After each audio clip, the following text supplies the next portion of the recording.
Há muito tempo atrás, quando eu ainda era uma criança, eu via coisas.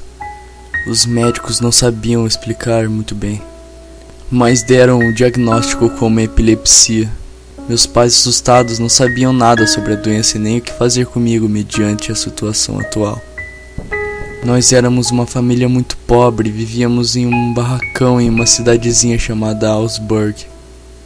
Devido à minha doença e nossas condições, eu fui para um sanatório no interior da cidade.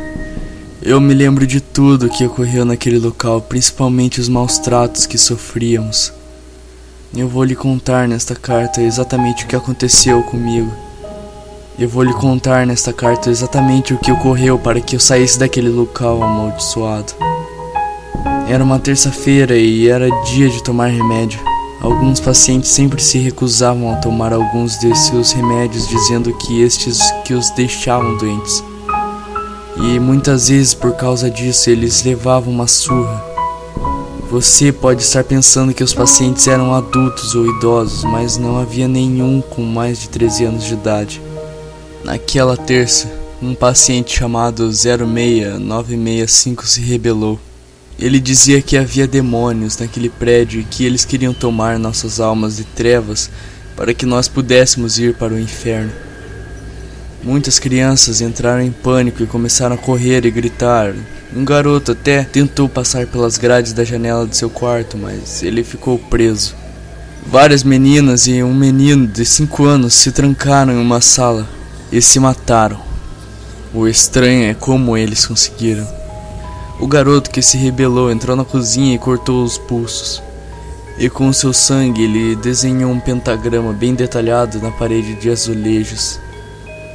Os enfermeiros pareciam estar em pânico e também eles não faziam nada, absolutamente nada para pará-los. Eu estava sentado em uma mesa de plástico no refeitório desenhando. E de repente o enfermeiro tocou em meu ombro e perguntou se eu estava bem. Eu respondi que sim, olhando para a folha do papel. E quando eu olhei para cima, ele falou: "Fique calmo e me diga o que é isto que você está desenhando." Quando eu olhei para ele, tudo em volta tinha desaparecido, as mortes, o garoto do pentagrama, todos estavam brincando e fazendo suas atividades. Eu fiquei parado olhando para esse garoto.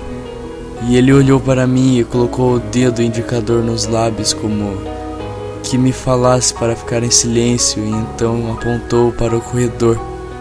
Eu sabia para onde ele estava apontando, era para a sala em que as crianças haviam se matado. Eu peguei minha câmera de brinquedo, todos nós ganhávamos uma, ela servia como um tipo de atividade de observação. Eu entrei na sala e não havia nada, então eu dei alguns passos dentro do quarto e tropecei, mas não havia nada no chão. Então eu apontei a câmera para um berço e para a porta por onde eu havia passado. Hoje eu sei que tudo que eu vi era real.